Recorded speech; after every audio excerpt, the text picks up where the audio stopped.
stop these people like Carillion, the directors, and then all the companies, the ripple effect that go bust underneath them? What happens to all those guys that suddenly were working, and then all of a sudden their business is bang, it's gone down, it's gone down, it's gone down. The ripple effect is quite catastrophic. But the report never seems to get, you hear it on the news once, and then another time, and then it's all gone.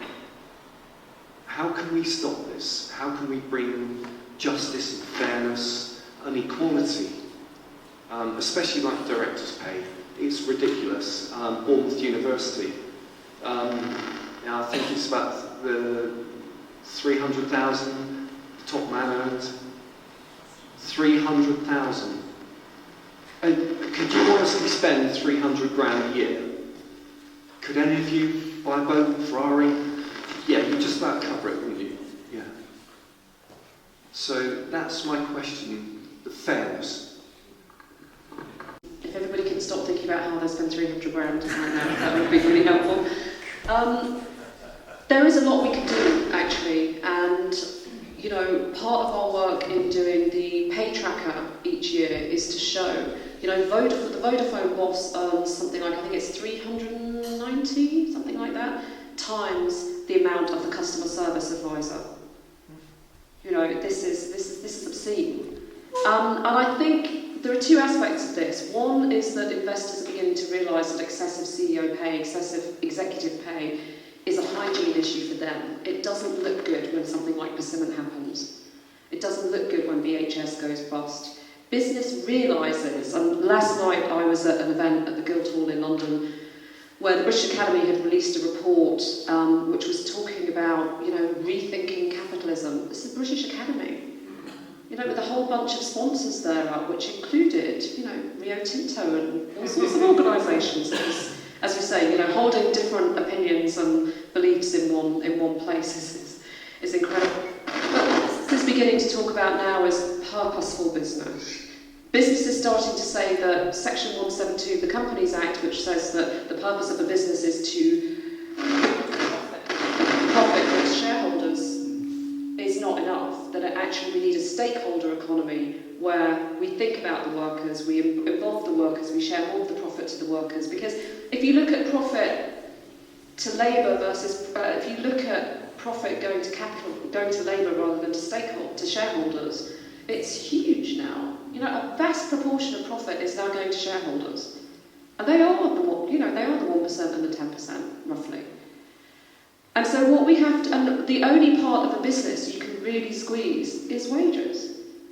So if you don't have to pay for holiday or sick pay, if you can get your workers into a gig economy where you're literally paying them for each widget they produce or each pizza they deliver, and you don't have any other costs, you know, that's what you squeeze, because your shareholders are demanding ever more dividends. So seeing that even the Financial Times has an agenda for good business or rethinking capitalism, I think is a real shift. And so some of the things we can do is to keep putting this on the agenda. You know, I'm very keen on people writing to their local papers or writing to the media and saying, look, this is what's happened, or this is happening in my local area, or phoning in to, I mean, I'm a massive devotee of Radio 4. I don't always agree with it, clearly, but, you know, those sort of afternoon phone-in programmes or your local phone-in programmes, but keep putting this on the agenda. And also use your money wisely. You may have pension investments. You're certainly consumers. You're certainly buying things. Now, when I see what the gender pay gap is at HSBC, it makes me think, I don't think I would bank with them. Or if I see a high gender pay gap, you know, a higher one, part of the purpose of producing this report on the FTSE was to also enable consumers to think, okay, there are 5 banks here. This is the one with the lowest gender pay gap, or this is the one with the lowest CEO pay gap.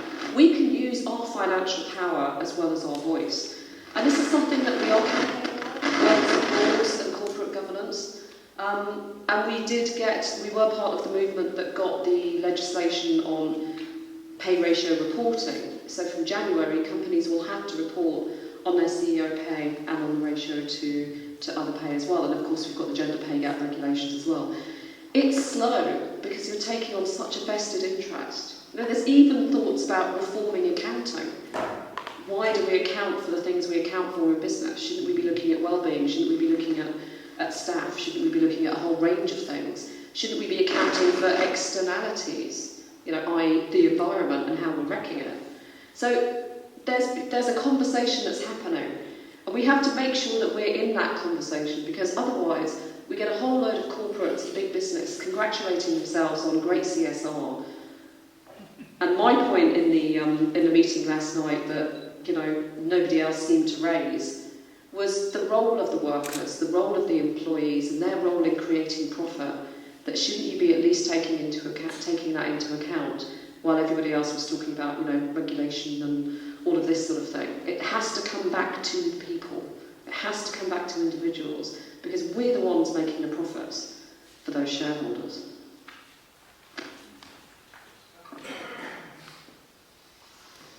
At the back. People are blissfully ignorant about the topic of inequality, and also what we can learn from other countries and how they tackle inequality within their country. I didn't get the first half, sorry, I've got a hearing impairment and I'm waiting for a hearing aid, so I can't always hear everything. I said, why do you think some people are so blissfully ignorant about the topic? Politically ignorant. Blissfully. Oh, blissfully. That's quite a different question, isn't it? I think it's best explained in terms of looking at poverty versus inequality, which is a big issue in the third sector and other sectors, which is poverty is over there and you can feel good about helping somebody and then you can forget about it because you've done your bit. Inequality is about saying, this is bad over here, but actually we need to look up here for the solutions, and we need to remove power, privilege and resources from up here. And that's why most people would like to be, in a particular position, would like to be blissfully ignorant of inequality, because it involves dismantling some of the power and privilege at the top. And as we know, the top 10% is much lower down than most people think. Sorry, I've forgotten the other question. What do you think we can learn from other countries? What can we learn from other countries? I mean, this is part of the joy of being in the Fight Inequality Alliance. In terms of campaigning, we've learned a lot from our colleagues. In Kenya, for example, they're doing something called an Usawa dinner. So you invite people to dinner, they all pay the same amount of money, and then everybody gets different food. So someone might get a 3-course meal and a beautiful bottle of, you know, Pomerol or something, and someone else is going to get half a carrot. and that feeling of inequality, which is, well, we've all paid the same, why are they getting that, why am I getting this, is really visceral, and it's a very clever idea. The countries we need to look to are the Nordic countries, Scandinavian countries, you know, that have clearer tax transparency but higher taxes, better public services, higher trade union density. It always surprises me that I'd never been to Scandinavia before I took this job, and in 3 years I've probably been to Scandinavia about 6 or 7 times. Why they want someone to come from the UK and talk to them about inequality, I do not know. But I've had a fantastic time in Scandinavia.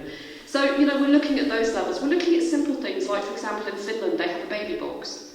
So when you have a baby, they give you a box full of all of the first things you need. You know, and sometimes it's small things like that can help. But bear in mind, these countries do have much smaller populations.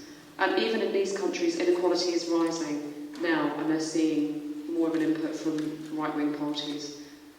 So nobody's safe, in other words, sorry. Okay, final few questions. Thank you. I think the question I'd really like to ask is, do you think that it's possible to achieve equality among people within an economic system that fails to respect planetary boundaries and also the right to exist of other non-human species? What I'm saying is we want complete equality on everything for everybody, because that's just completely impossible, and sometimes you get some of the right-wing commentators saying that's what we want. That's not what it is. We want a society that's closer to the Scandinavian measurements. I was asked this yesterday when one of the economists suddenly said, radical reform of the economy then? I kind of sat there for about a few seconds and thought, am I? I mean, we have two approaches. One is that we can tweak at the edges and we can try and change the things from now. And the other is that we change the system completely. And I think time will tell. I think if there aren't enough reforms, if we do go into a complete economic crash, people are rioting around the world about inequality. They put the fares up in Chile and people went out on the streets. We have the Gilets jaunes, we have Lebanon, we have a whole range of areas where people are out on the streets because of inequality. Now, I'm not sure what it would take in the UK for people to go out onto the streets. I really, really wonder what that would take. I think climate is just about the only thing that will do that, because it is so urgent and because actually young people have just taken a bit between their teeth and they've just got out there and done it. And I think that's put a lot of us to shame, to be honest. What I will say, though, is that obviously climate is interlinked with inequality. And there's a fantastic piece of work by Dario Kenna, the Polluter Elite database, I urge you all to look at it, where he's mapping shares held by the highest dividend people in the extractive industries with their emissions. So for each share they hold and each piece of profit they make, this is the emission that goes with it. And I think that's a really good way of looking at it. When we start campaigning on Davos in January, one of the most powerful symbols of inequality and climate change is going to be people arriving in their private jets. And that really is a symbol of everything that's wrong. So I'd like to be optimistic. If we don't solve the climate crisis, it won't matter how much money or gold or yachts, how many yachts anybody's got.